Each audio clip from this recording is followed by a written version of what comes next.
that a ginger ale? What is that? It is this stuff called New Tonic. It's an energy drink. It's also like a cognitive enhancer. Ooh, cognitive enhancer. It's got all I need That that. was, I believe that was what Jack Nicholson was on in The Shining. Yeah. Is that right? Oh my god. He was cognitively enhanced by the Overlook. I'll take some of that. Way After Dark. Okay, we're talking The Shining. Introducing our panel over here. We have media historian Katie Palumbo. Hey. We have producer, author, maybe actor, executive Jeremy Ellis. Okay. That was Yeah, me. maybe that's you. And then we have host of the Nick Taylor Horror Show and indie horror producer Nick Taylor. Hello. Hello, everybody. Talking The Shining, obviously from Stanley Kubrick, 1980. One of the seminal great movies in the genre. Like the last episode, I guess we should start. Where were you when you first watched it? What was your impression of it? Katie, if you want to go first. I'm so boring because I watched all of these like in my early 20s when I first started getting into horror on Katie's the streaming. baby of the group. Yeah, I think it just is so famous. And like I was saying before we started recording, like I had seen the Simpsons spoof of it. And it was one of those movies that I was like, I need to get around to actually watching this thing because I've seen 800 things that reference it. And I do remember being like, oh, the parts that work best for me are the parts that aren't famous because I wasn't spoiled for them. So, the parts that strike me as the creepiest, I think, are probably not the parts that are, like, known to be the creepiest. Yeah. You want to unpack that a little bit, or if we save the creepiest parts for later? Well, we can save it for creepiest parts for later, but, like, as an example of something that I totally knew was coming, so it didn't hit for me, like the blood coming out of the elevator. Okay. I'd seen that clip a million times. I'd seen The Simpsons do it. So, like, when it happened, I was like, oh, yeah, that's that scene. And it felt familiar rather than scary. You were like Cusack in Hot Tub Time Machine, just waiting for the arm to come off of the guy. Like, with Crispin Glover and blood in the elevator. Yeah, that's a thing. So on the Halloween episode, that was a every year watch for you. Where is The Shining for you? Is it like an every year watch? Was this like the rewatch was the first time in a while? This review? I rewatched it for this. I think the last time I had seen it was like 3 or 4 years ago because I very briefly lived in New England. And the first winter I moved up there, I read the book and then I rewatched the movie and the Steven Weber miniseries of The Shining. So it had been a minute. What about you, Jeremy? So The Shining for me is one of those movies that like was seminal in my. It's like I talk about seeing The Shining and going in a boy, coming out a man. I don't know if that was. I'd probably put Texas Chainsaw more of that, but The Shining was. I so long for this time. So it was on a VHS tape, and it was like The Shining and All of Me. Or some, like, because parents indiscriminately recording, like, Steve Martin and Lily Tomlin in a movie where they switch places. What do we got? We got room, honey. Like, let's put The Shining on. So I'm watching, like, All of Me, and then all of a sudden it's like that, like, the score comes on, and I'm like, oh, Jack Nicholson. Like, I like that guy. I've seen him before in a couple of things. Like, isn't he the Joker in Batman or something like that? But I was probably, I had to be host 13, 14 when I first saw The Shining, and it was really, like... just, that movie that for hours, days afterwards, I just sat there and was just kind of like, okay, this is so... And I can't remember if I read the book first because I was on a big Stephen King. Like, that all happened around that time. Like, reading all those books, it was an early book. I feel like I might have seen the movie first. I think I might have seen the movie first, but... it just like, and it, again, like popped in a VHS tape, mom and dad are out, like, like static screen. And then I start watching this movie and was like just transfixed. And it was one of the first movies that, and we'll talk about this, where because I had the opposite reaction where I was like, okay, I don't know that I can continue watching this movie like right now at this time in my life. And I feel like it's, the blood in the elevator is scary, but like as scary as the blood in the elevator is, right? The girls are scarier. Like there's so much imagery in The Shining. If I even see carpeting that looks like that carpeting, I have like visceral traumatic flashbacks. So that was my first thing. I probably watch it at least every couple of years, right? It's just such a great filmmaking movie. I love it. I'm excited to talk about it. And I also have to thank you for avoiding one of my shining nitpicks. You said the girls. So many people refer to them as the twins, and they are not twins. It explicitly says that they are not twins. It shouldn't bother me. It's not important. But when I hear the phrase, the twins from The Shining, something in my brain just... I can understand people who dress like twins in the same clothes. Like, I get that. My daughter was friends with a girl in the last year that we left for school, and her mother, who happens to be an actress, lovely, lovely woman, and the daughter, who's my daughter's age, and the younger sister, they all dress the same. And it's the part of me that sits there and goes, she was nice, but I'm sort of glad that we're not necessarily around them anymore. Because once you start dressing your children in the same clothes and they're not twins, you're going down the Delbert Grady path, like, a little bit, I feel like, potentially. So, anyways, but that to me is, so I'm with you on that one. I'm 100%. Nick, what about you? I was about 12 years old. There was a library out in Long Island where my parents had a house. Very old school library. They had this like Rolodex of all the movies that they had. And they had a VHS of it. I just remember seeing like written on a typewriter The Shining, and I had to bring that card up to the librarian. She had to go fetch the video. The nice thing about the library is they didn't care if you were taking R-rated stuff out, like whatever. God bless the 80s, man. Yeah. You also want to check out Hellraiser while you're here? You're like, no, I'm good with just The Shining, thanks. Yeah. But I got it I think I saw like a lot of really seminal horror between the ages of 11 and 13. But with The Shining, I remember watching it and I was so into it. Even though when you look at it now as a kid, like I think about when I first saw The Exorcist, the first 45 minutes I found very dull. And every time I would rewatch it and show it to friends, I would say, okay, this movie's awesome, but it takes about 45 minutes for it to really get going. The Shining is 2.5 hours long. I recently realized that. Like I rewatched it really recently. It's 2.5 hours long, but none of it is boring. And there's long takes, and there's a lot of tone, and there's a lot of dread building, and it's a slow burn to a certain extent, but it is not, even as a 12-year-old, I was so engrossed by it. And I think that it just speaks to the genius of Kubrick. And the older I get and the more I read about it, there's endless amounts of theories and things to unpack about it.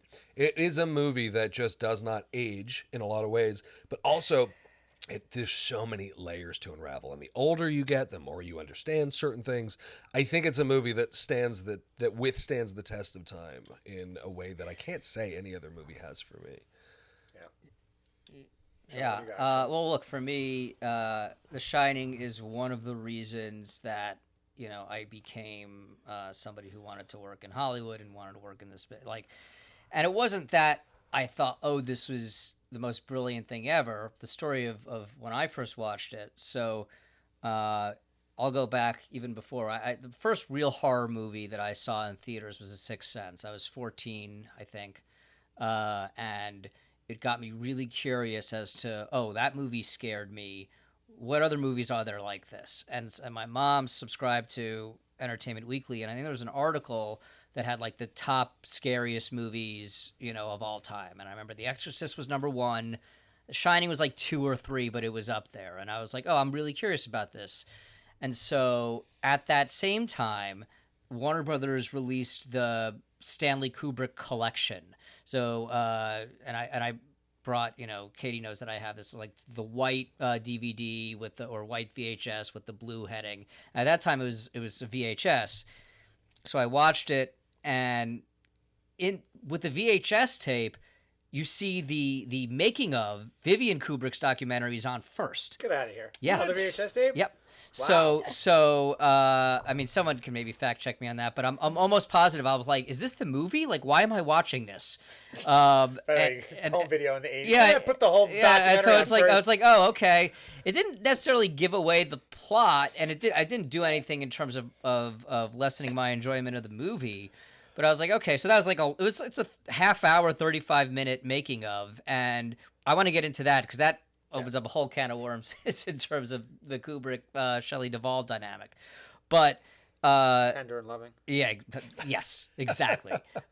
So then I watched it and I was like, oh, this is just this awesome movie that I didn't know that movies did things like that. I didn't when we were growing up, there were kids movies and there were comedies like silly comedies like Wayne's World I loved and Ghostbusters, Wayne's World, and then there were the early action movies of the 90s like like The Rock and Face Off, And I knew that there was a subgenre of horror, but it was, we talked about the slasher genre. It wasn't really of what The Shining is. Shining is very, very different. And sometimes we talk about time capsule.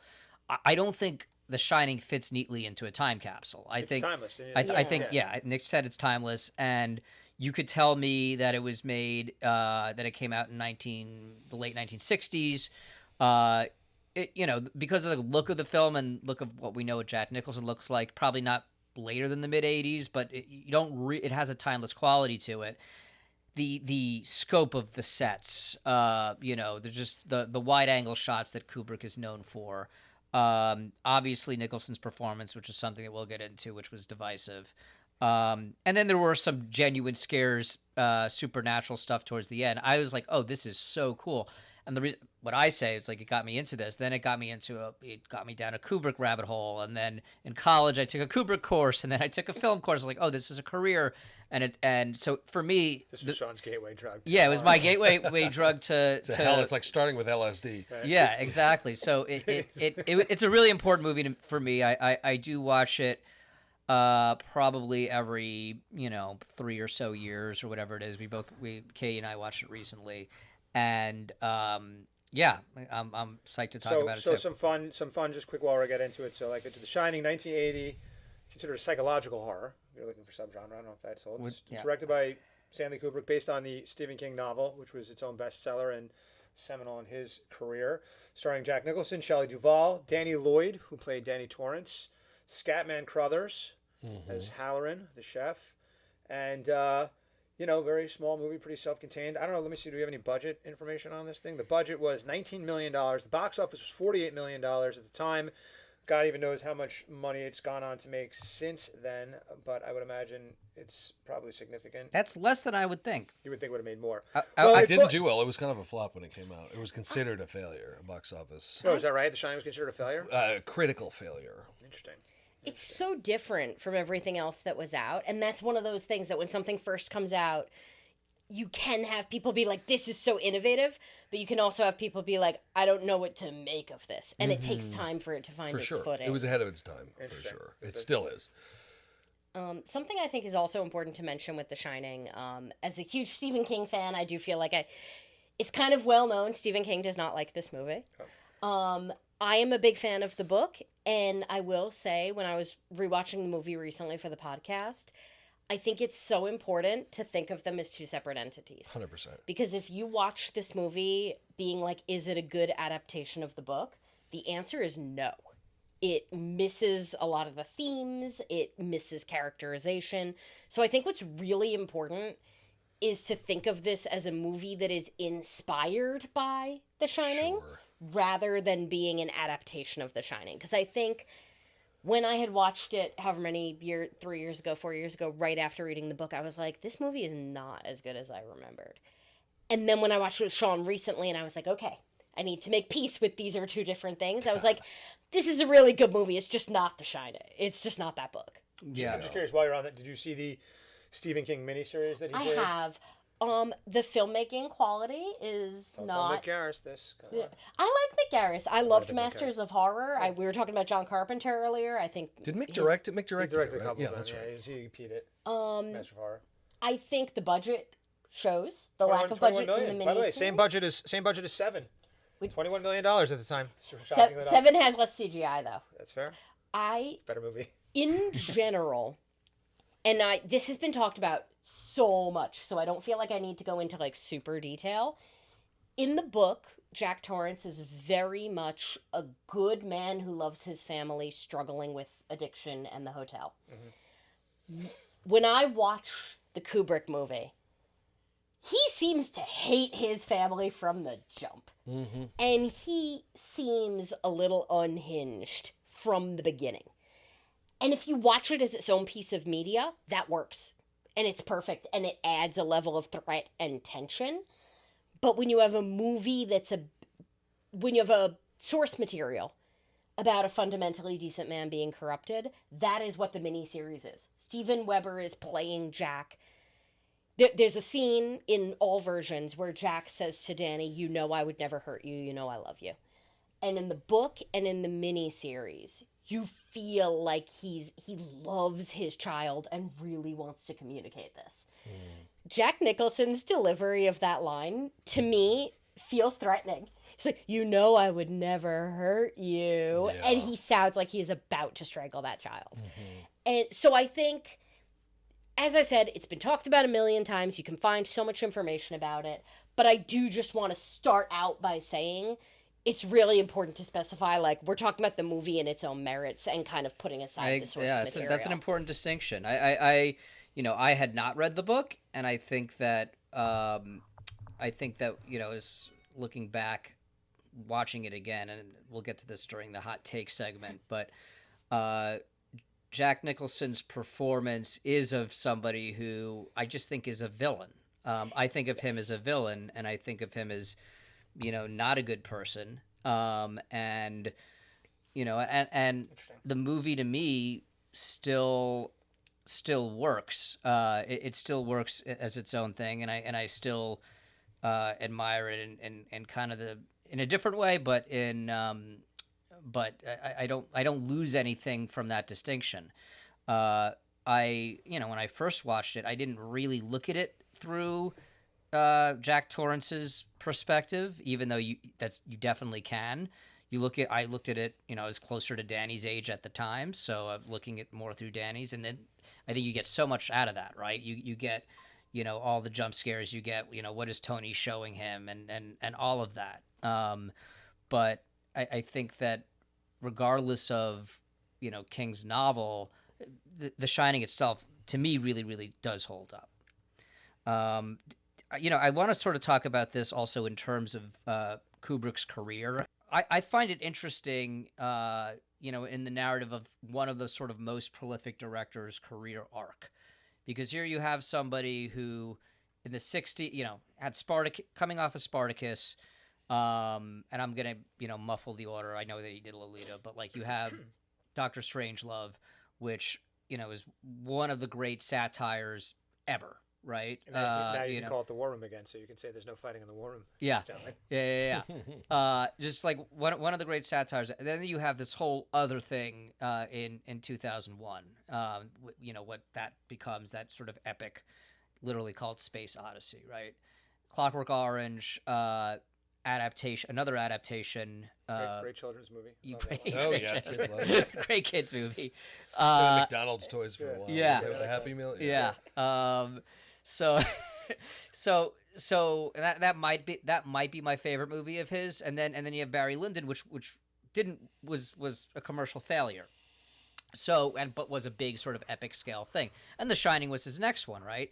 But by all accounts, he was sort of really eager to have a commercial hit, and Nick, like you said, this wasn't really that for him, and I'm curious if any of you have any perspective on, was this the right adaptation for Kubrick, horror adaptation for Kubrick to make at this particular time? Or doesn't have to be adaptation. Was this the right movie for him to make?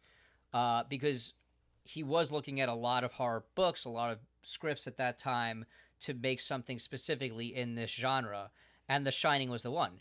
Katie, like you said, he didn't really make an adaptation, and maybe that's any sort of self-minded, self-assured, auteur usually does their own thing. But for this particular, was The Shining the right property? What is the what if? What if it was something else? I would say yes. He almost did The Exorcist. Right. He was offered The Exorcist, turned that down. And I can't help but wonder what he would have done with The Exorcist. But The Shining has so many new meanings that are not in the book that he put into it. And I think it was definitely the right vehicle for his genius, because we still talk about it to this day. Obviously, we still think about it. There's documentaries being made about it to this day. And the movie is over 40 years old, over 45 years old.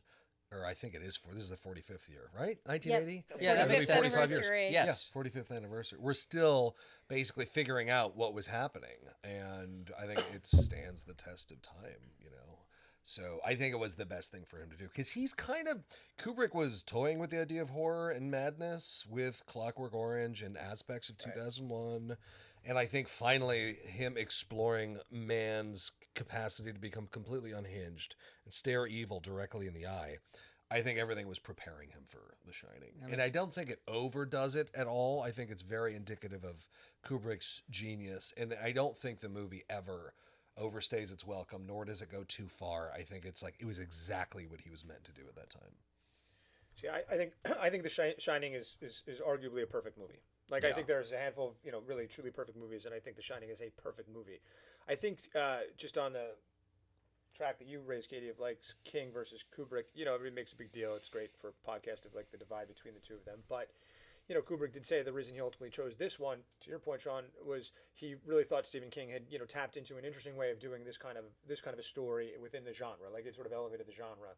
And, more has been made of the sort of differences between the two. But I think that you have to give a lot of credit to King, because I actually am not always a huge haunted house fan in terms of most of the modern movies. I was thinking about this just in rewatching The Shining. I think the reason it feels timeless, I think the reason that we sort of still talk about it the way that we can unpack it, and The Shining is like that movie that you talk about, somebody says, I watched it for the 75th time and I got something new out of it. And I think it is because you could sort of debate whether, is it the hotel acting on Jack, or is Jack like actually already a villain, to your point, Sean? Like, I actually, I feel like in this way, that's slow descent into madness. The more than I think maybe any of the movies that we're talking about right now, and maybe more than any movie with a few exceptions, like The Shining is just all dread, all dread, and it's dread as a parent. Like, I don't see the reason I don't think Jack's a villain is I think both in the movie and in the book, I think Jack's he's a desperate man. Yeah. And desperation, they say desperation reeks. Have you ever sat like in an interview with a person who you think to yourself, this person is going to be a prick of a boss. This person is going to be a fucking prick of a boss. It's the first line of the book, a vicious little prick. A vicious little prick. But I need this job. But I need this job right now, or I need this thing to happen. And so I'm, laughing it up and I'm compromising, and I've got the fake smile. And the book is this is like, even if you disagree with the books and the movie and you think they're separate, I would say like you could watch that scene and you could read the book, and the book adds so much to it. Not that the movie doesn't, but just that whole interview scene is so uncomfortable because what's his name, Barry Lynch, whatever his name is, played the actor who, Ullman, right? Ullman is the character, the actor. Is Barry Lenson, I think is his name, is the actor, and Ullman is the character.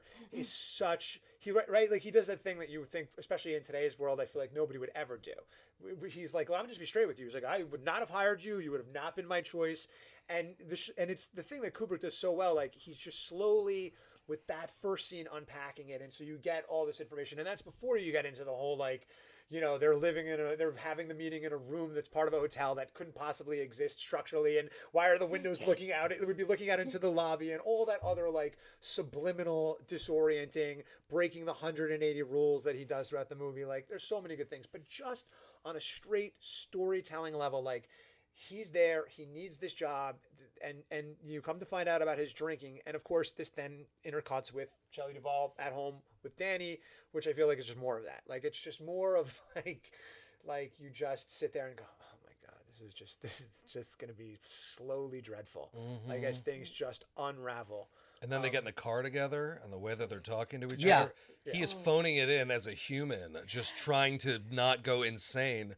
And nobody's being unreasonable, but all three of them are on that same level of surrealism. Like, we're all just surviving the notion of family, but he is, you can tell he's already on such an edge. And they both, you can tell that there's just history baked into his performance. You can tell that they're a dysfunctional family, and that he's got a temper, and that they talk to him in a very specific way, and he answers in this very specific way. And you can just feel that tension. Nicholson is almost like, he's very much a product of his generation. He's very much representative of like a father, if you will, at that time. His approach to his child, his whole is this kind of almost like you would think of as like Great Santini, 1940s, like stern father. Like, they're almost on eggshells around dad. But again, I still feel like that's all the stuff that gets revealed in the Shelley Duvall scene, which, that, again, credit to her. Like, that first scene where she's talking to the doctor and Danny's like having his moment when she's explaining the accident, and she says like, oh, like, you know, what happened? Well, Danny had an accident. Like, oh, what happened? Dislocated his shoulder. And the doctor's like, well, how did that happen?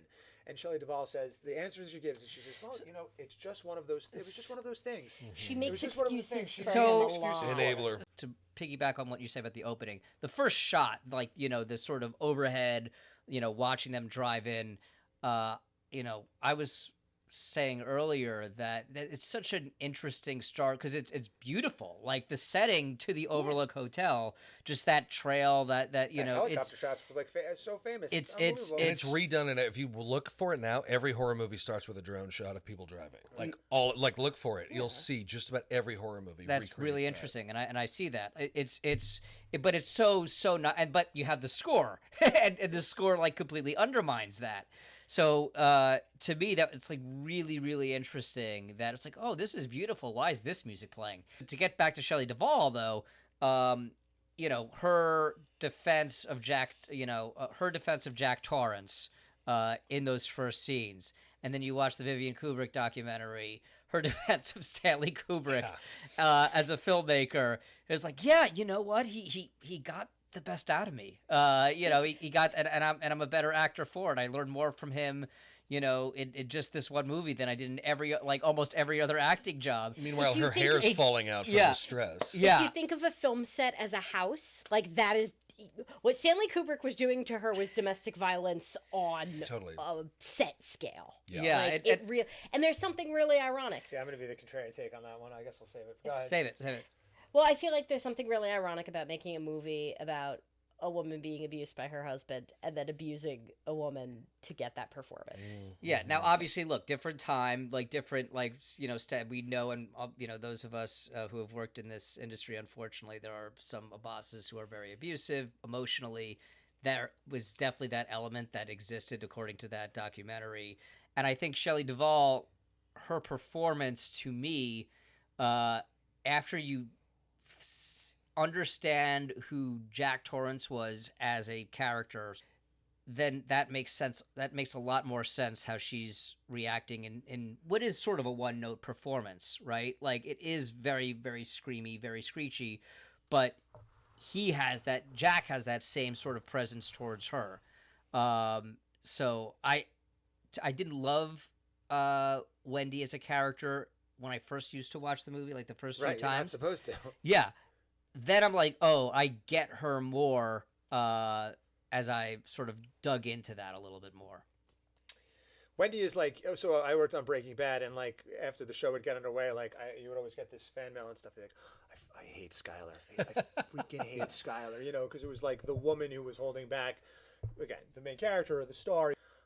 First of all, I think a lot of it is now sort of the mythology of the making of the movie and Stanley Kubrick's legend, you know, and you could sort of analyze Shelley Duvall's career sort of before and afterwards, and sort of, you know, but I don't know. I mean, like, there's stories of, like, for instance, on the set of you know, Gangs of New York, like that like Daniel Day-Lewis would like sit in character and like just fucking fuck Leonardo DiCaprio during like lunch, during like crew lunch, and DiCaprio loved it. But like on There Will Be Blood, he started doing the same thing to the actor who was originally there before, Paul Dano, and like that guy quit. Whoa. That guy quit. And so like walked off. I don't know who it is. You can look it up. And Paul Dano came in. And Paul Dano fed off of that. And so I feel like the thing that, you know, both to give Shelley Duvall credit and to sort of also kind of maybe temper, this is my hot take, like the whole idea like Kubrick was abusive. I think if you knew who Kubrick was, which they surely did by 1980, and you knew what you were getting into, and you considered like where you were making the movie, how you were making the movie, the man was notorious for it. It wasn't like he gave Jack Nicholson 2 cuts and Shelley Duvall like 40 or takes, and you know she had 40. Like he was doing that for everybody, and you know very often I think her performance was one note, because Wendy is a very hard character to find redeemable, because she's essentially irredeemable until the end of the movie as a mother. Right? And in that way, like you almost feel like in sort of traditional horror cinema, right? Like it's the wife. It's not, like if you think about we were talking about the movie Sinister, right? Like I know it's not this movie, but like in Sinister, like Ethan Hawke moves into the house. And like he doesn't tell her that it's like the house move, right? Like at some point she figures it out, and she even says before she tells her, she's like, "Just like tell me we're not like living down the street from where it happened." He's like, "No." It was just in the backyard. It wasn't the house. He has to lie to her in order to like get where he's going. And you could say that Jack has to do the same thing and does, and he, write in the book and in the movie. Oh, it's a great place to write my novel and finish my play. Finish my play is all about his own needs, and yet it's still like you can't help, especially if you just can't help but feel like they're doomed before the movie begins. Yes, it's so inevitable. It's inevitable. No, and that's why I characterize Jack as a villain in this all, because there's no path back for him. When the story starts, there's nothing that I think could happen to him that would cause him to reverse course. And he's not that he's not human. He is human. I think that's actually what makes him a lot scarier. But yeah, it's I think just brilliant how when Nicholson starts that, he's like, he's there's that twitch which you see in some other Nicholson movies too. I think that's just him. Well, that's the other thing. So let's talk cast. We've talked Shelley Duvall a little bit. Nicholson, right? Like, to me, it's funny because he's had such a great career and we know him as this, but I feel like this is the moment that like Jack Nicholson became the Jack Nicholson that Kevin Pollak can like do the impression of, like, here's Johnny. He became that Jack Nicholson. Yeah. In the making of this movie, he was so big. There's that great Spielberg story. Yeah. You ever hear the Spielberg story about cast that he had the conversation with Kubrick?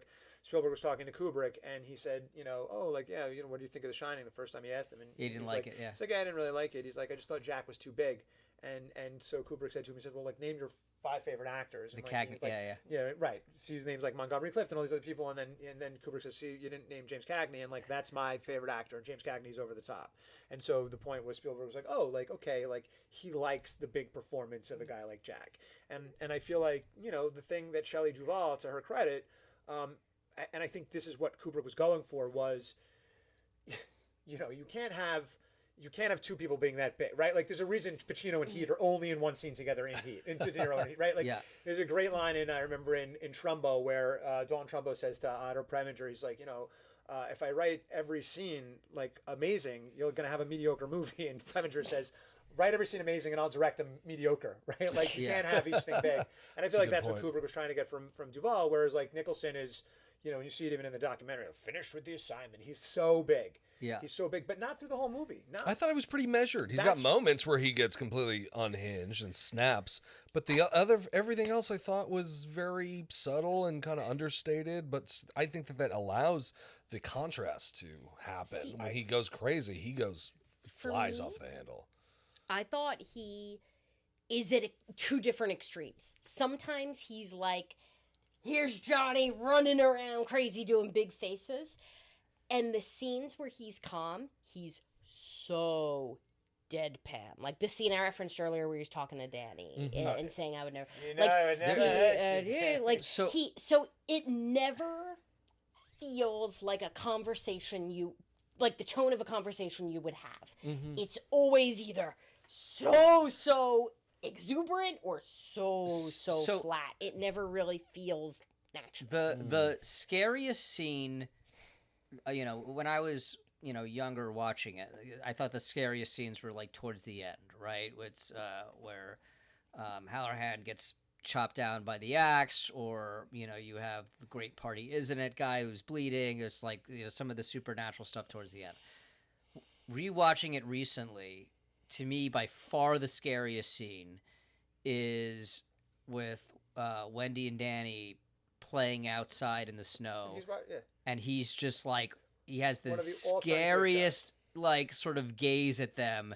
You just pan to him, and that when I first watched it, it didn't really affect me. Like it didn't really register with me in the same way. To me, that's like the scariest thing ever. Two greatest shots in cinema where you know exactly what a character's thinking. It's a credit to the director and the actors, and you don't have to say anything. Is that shot where like he's just looking out the window and it's the pale light and he's got the 5 o'clock shadow and he's just looking at his wife, his kids, and we could debate whether it's like Nicholson or it's the hotel or like but you could tell the worm is like turning in his brain about what he's gonna do. That and De Niro in Goodfellas where he's at the bar smoking and it's just a shot and Sunshine of My Love starts playing and you just think that's exactly the moment he decides to kill every single one of them. It's like right there in that moment, and it's neither of them saying anything, just two great actors staring at the screens like going ooh, so creepy. All right. Well, let's. Yeah, I do want to talk about. Wait, are we still talking cast? I don't mean to talk about cast, but I wanted to touch on Nicholson for a second. Is this, and this is a little tangent, is this don't touch Nicholson. top 2, top 3 Nicholson performances? Easily. Nicholson movies? Yeah. Yeah. I think so. Is that I think is that arguably, debate? This might be the one. This Yeah. might be the iconic. I mean, I think definitely Not anger management. You sure? Anger Well, management. when he sings, when he sings, I feel pretty. He does maybe transcend to The Shining. But again, like what I also love about Nicholson's performance, and this is the thing that it's like you always think of the what is it, Robert Downey Jr. like went full retard, like you play a crazy person. It's, right, like Ed Norton playing a crazy person in Primal Fear, right? Like, yes, you don't know who's crazy till the end, but the entire performance is just very over the top, and it's like he's doing the Steve McQueen Magnificent Seven, like calling attention to himself, and like I feel like what Nicholson does, to your point, Nick, and this is where I agree with it, for the first 45 minutes of movies, probably longer than that, he is he has these moments, and then it's very subdued, and then he sort of brings it back, and so you do feel like a man who is kind of caught in the throes of something he doesn't understand, and we can say that that's the addiction, or we could say that's the hotel, but like you mentioned, Katie, the scene where he's talking to the son, like that scene to me is so scary, not just because it's a little bit creepy, which it is, but I always feel like it's almost the equivalent of the scene where like the person's been possessed by the vampire, but then the good part comes through and like I'm still in here, like, and yet it's done in that sort of Shining thing, like he's so desperate to try to tell the kid, and this is the dread, like I'm really not going to hurt you. I'm really not. I'm the guy who, like, I know I did the thing to your shoulder, and I know I've been drinking, but I'm not going to. And yet, like a person who's hungover after like a bad night on a bender, like it's like, oh, dude, I'm never gonna drink again. Yeah, right. I'm never gonna drink again. Right. And the reaction is, we're all sitting there in the audience going, Yes, you are. Yeah, you are. Yeah, you are. Sure. And I think the next time you drink, it's gonna be like really, really bad. And of course, that's exactly what happens, because that's when he walks in to see Louis, the bartender. Yeah, well, their relationship as a family feels so lived in. I feel like Kubrick had them rehearse scenes that happen before the movie takes place, almost, because their dynamics are so locked in from the get, and we don't need to know their backstory to know that there's a lot of tension in this family, just from that one car ride alone. Yeah. Some of the, again, there's that one shot of Nicholson watching, which I think is the scariest shot maybe of any non-jump scare in any horror movie. I don't know if we're saving that as a hot take, but that might be. I can't think of a shot that's scarier than that. But another really scary scene is the scene with Jack and Danny, where Danny goes into the hotel room. Is like, okay, don't wake him up, and then he's there. He's just. Danny walks in and he's just sitting, like staring at the floor. This is the scene where he says, it's the same. It's the same scene. Yeah, and it's just that scene. It's like, I would never. It's like, and that there's that dynamic of the movie that isn't necessarily a horror movie scene, but is, I think, in terms of a full extended scene, maybe the scariest scene in the movie. It's very chilling. And subtext, it's all subtext. Yeah, and that, you compare this to sort of other, traditional like classic horror movies. I can't think of one that has, that subtext to like these what, you might think of filler scenes. They're not like the high pace, like, gory, spooky, whatever it is, but it's like those in betweens that I didn't, when I've seen it, several times, and that was not one that when I used to watch it as a teenager that ever registered with me. Well, because I was not of the, I was older than father. It registers. Well, okay, so Katie was alluding to that, and I think now I have a whole different lens through which I watch that movie, and that's why to me it really does hold up, is because it has all the stuff that I used to like as a kid, but now it's just scary in a completely different way. Well, you can probably check me on this. Apparently, Stephen King was inspired, may not be the best term, by the very conflicted feelings he had about being a father. He had moments where he said he hated his children, and he also was struggling with alcoholism. And the combo of the two could cause someone to go crazy. And he was at some hotel, and he was at a very old bar, and a bartender came in like period clothing, and he was like, interesting. All these things came together, but and wasn't there the story he said like Kipling's desk or Rudyard Kipling's desk or something like that? Maybe. And then he found out the guy killed himself. There's like a great, Stephen King can always spin a great mythology about how the book came about, but there was a lot in there. But I think the thing you have to give credit to Kubrick about in the genre, and this to me is part of what contributes to the dread, is like it's such good storytelling. The elements of the alcoholism, the addiction, but also like the way it's told. So it's the interview, and then Shelley, and she tells the story to the doctor, and like it could happen to anybody. Like, well, Jack was working, and that story that she tells of his shoulder, and what's the reason it's so good, and this is so interesting to look at as a father, is she tells it, and you hear that story the first time. Like, you imagine the doctor heard that story, and the doctor went, "Oh, okay." Okay. Like, but then when he tells the story to Lloyd, when he tells what happened, he actually tells what happened from his perspective, is so chilling. Yeah. Is so chilling. And I just think that that's what I mean where, yes, totally reserved performance from Nicholson, totally, like, contained, sets up the scene where he's staring there, but, like, all building to telling the story to Lloyd, telling the, like, Wendy, when you hear tick, tick, tick, tick, tick, tick, as a writer, when you hear that, stay the fuck out, because I'm fucking working. Like, you're sitting there going, like, okay. And Shelley Duvall's like she's so wounded and just destroyed. Well, she just, like, that character just feels so worn down. And I think it's what Nick was saying about the family feel lived in. Watching her performance, you're like, she has dealt with so much from him that she doesn't have the energy anymore. Okay, Jack, okay. Even on that note, like the story she tells the doctor, it's so great. She's like, but, the good news was that, like, he promised you, he said, Wendy, if I ever touch another drop, like, you can kill me. And he hasn't. And you think, oh, okay, like, I guess that is good news. And then she's like, and that was 5 months ago. And you go, oh, 5 months? Like, not to diminish anybody who's an alcoholic and you have your, like, great, get over it. But, like, you're quite out of the woods. You're in the window, like it's a done deal. Like it was years ago. And as Dr. Sleep shows us, it's never really a done deal. Yeah. Even the fact that the hotel is played twice. You have the interview scene, right? You think to yourself, then they have the scene where they show up. So, like, if you're giving a note, it's a 2-hour and 40-minute movie, right? And some studio executive comes in and they go, do we really need the interview scene?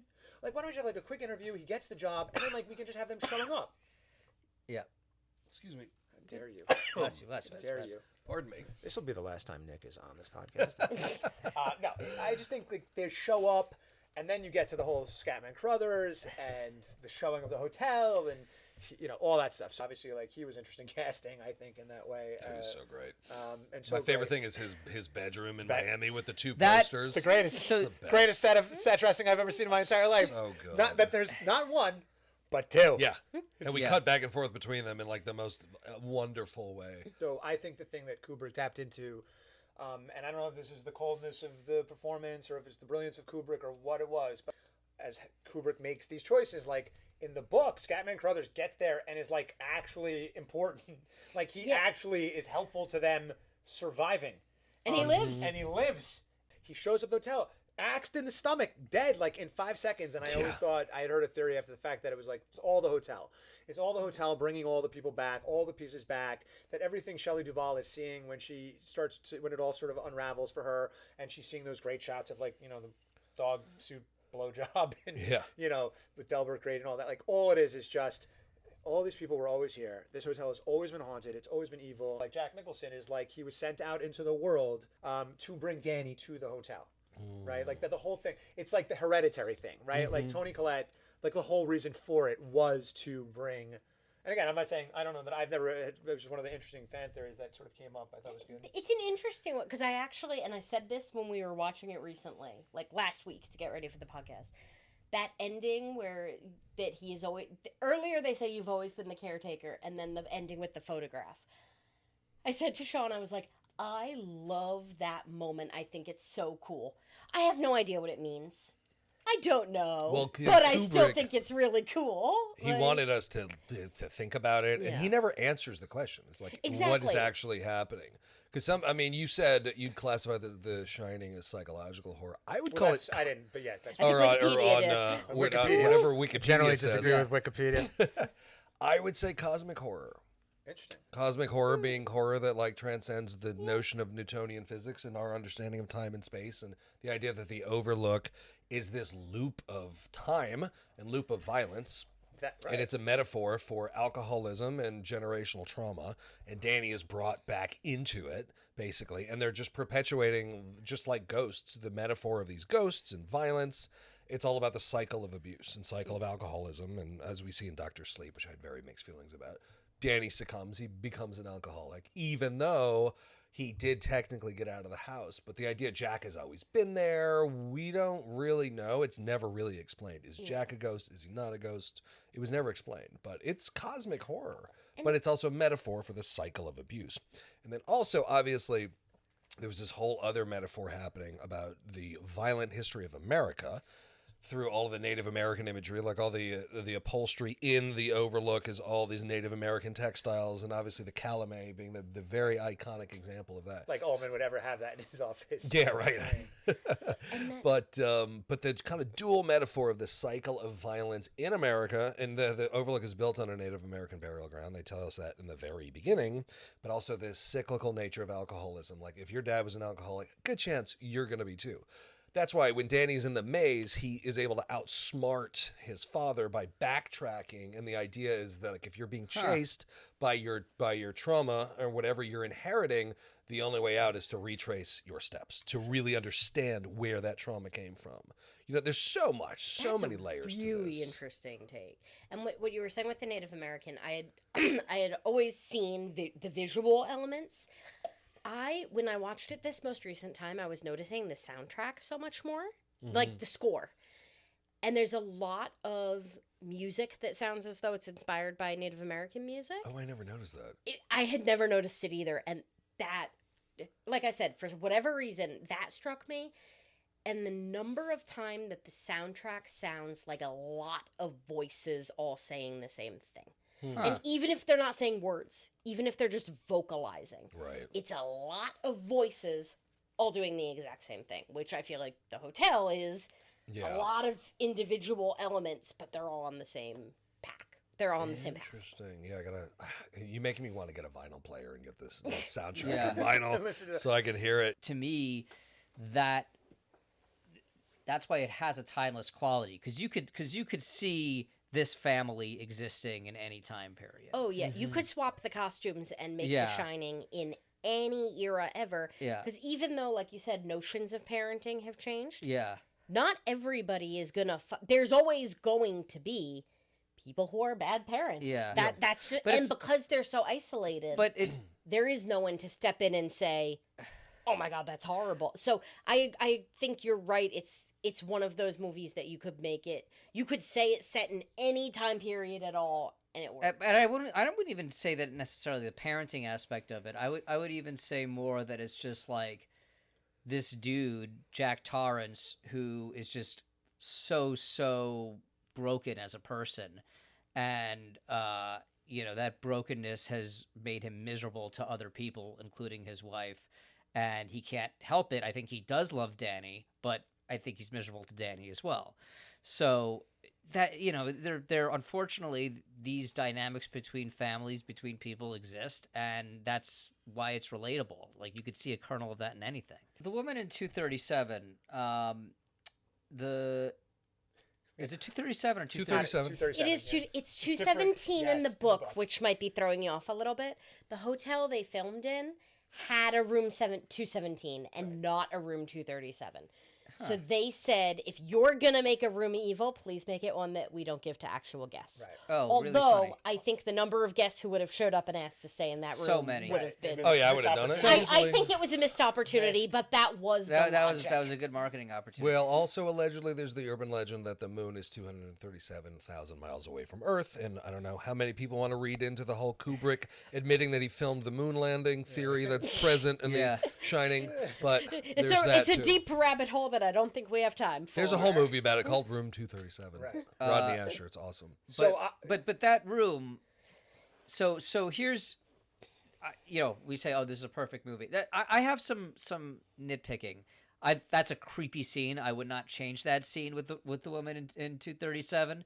I don't quite track, because he didn't actually do anything with her. Why does he lie about room 237. I love that moment when she's like, "There's a crazy woman. Go check it out." He's like, "Okay," and he goes in there. He starts kissing this beautiful woman, and then she deteriorates, and he freaks out. He's like, "Whoa, whoa!" Yeah, and then he goes to Wendy. Yeah, nothing happened. Yeah, I didn't see anything. That's I don't. So you guys don't understand that? Oh, I think. I understand that. Do you think he was scared that Wendy would think he was drunk and hallucinating? Oh no. So yes and no. I feel like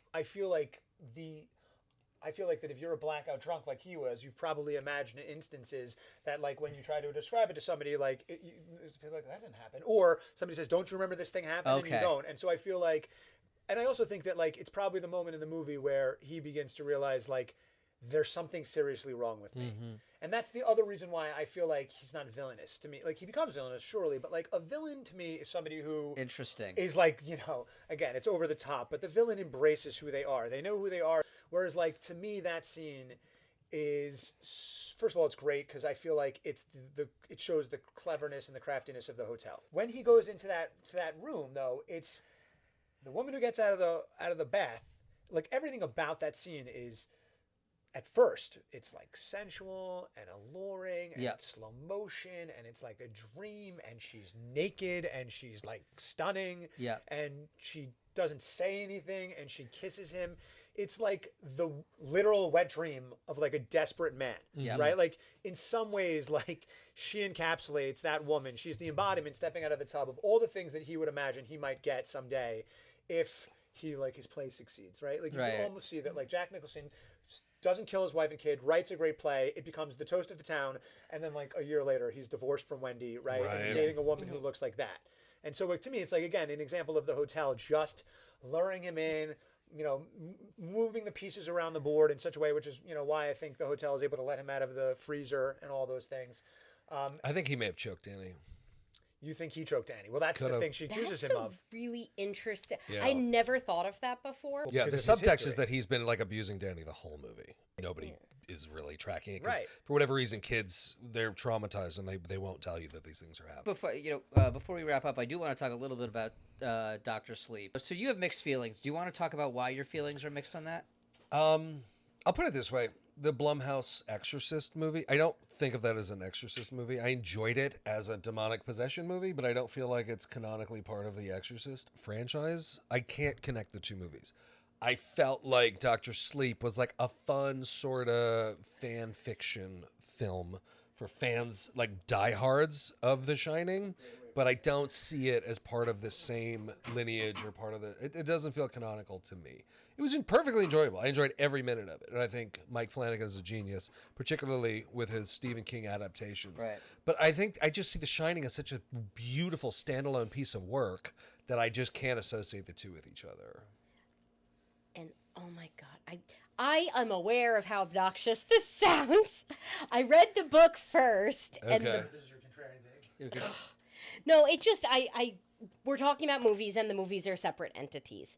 That being said, I think part of the reason I have a fondness for Dr. Sleep, and I do feel like it continues, is because I read the book of The Shining, then I read the book of Dr. Sleep immediately after. So my brain has them as, their continuity. Sure. And then the movie of Dr. Sleep, they adapted some things to make it match the movie of The Shining, where they differed from the book.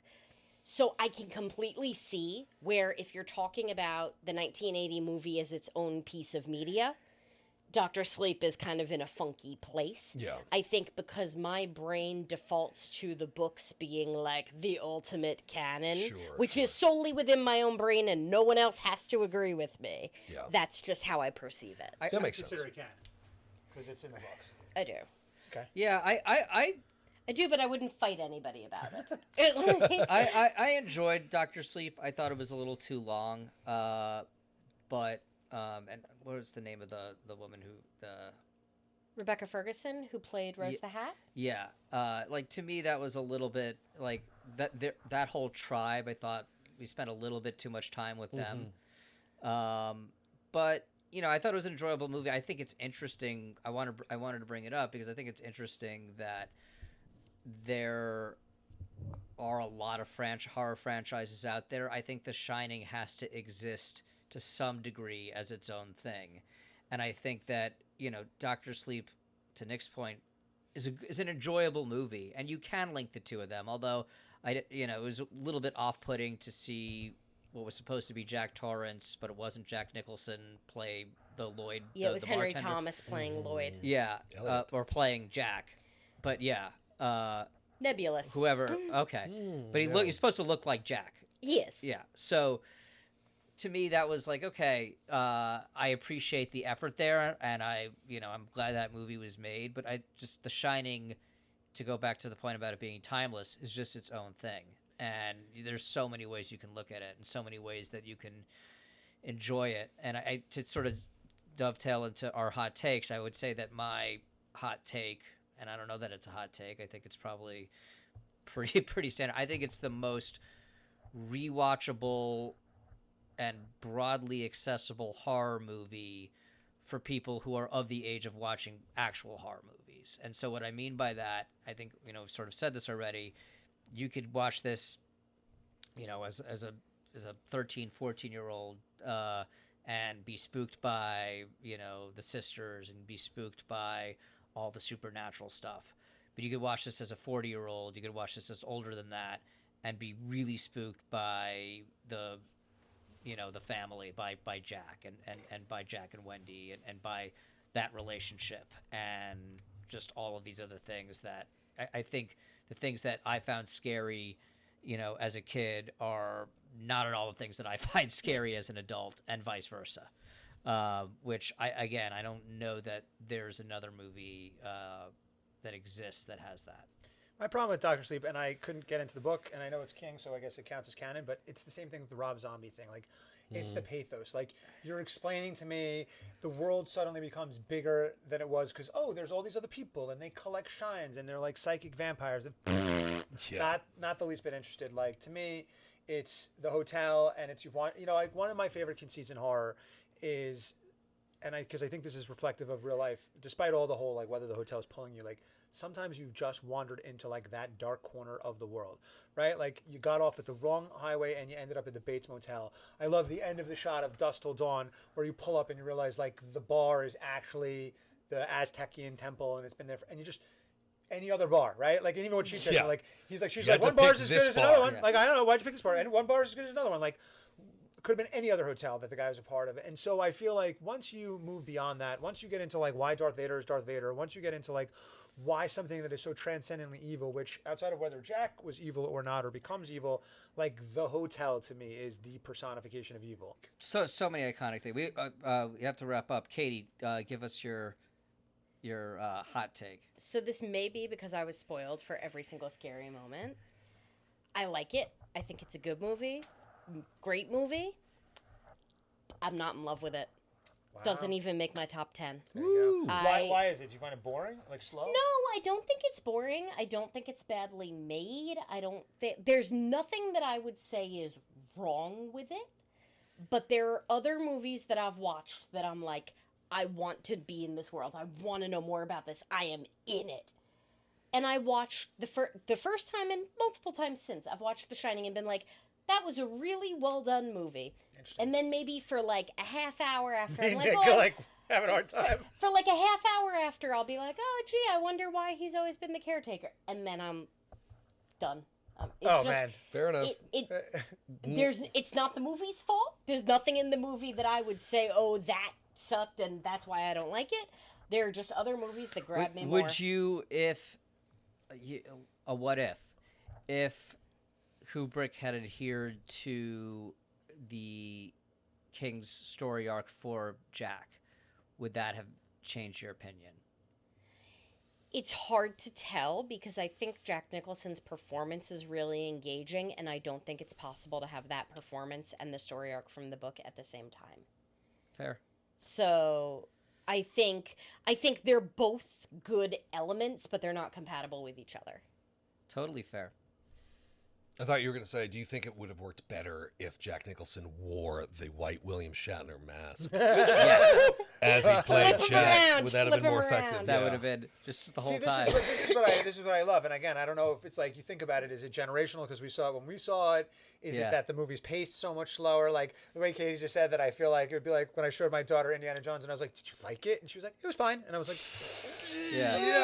okay." I saw it at all such a young age, and I feel like with you too. I mean, it's in my DNA. Yeah. It was so. It's so It's- it's- developmentally it's- made an impression on Same. me. Exactly. Like for you guys, that The Shining is that, Yeah. and it's so special because of that. And I think for me, there are other things that do that, and this just wasn't. Well, that See, to me, I'm with movie. Nick. I feel like I'm with Nick in the sense that, like, I just think The Shining exists in its own category. I think it's has the second most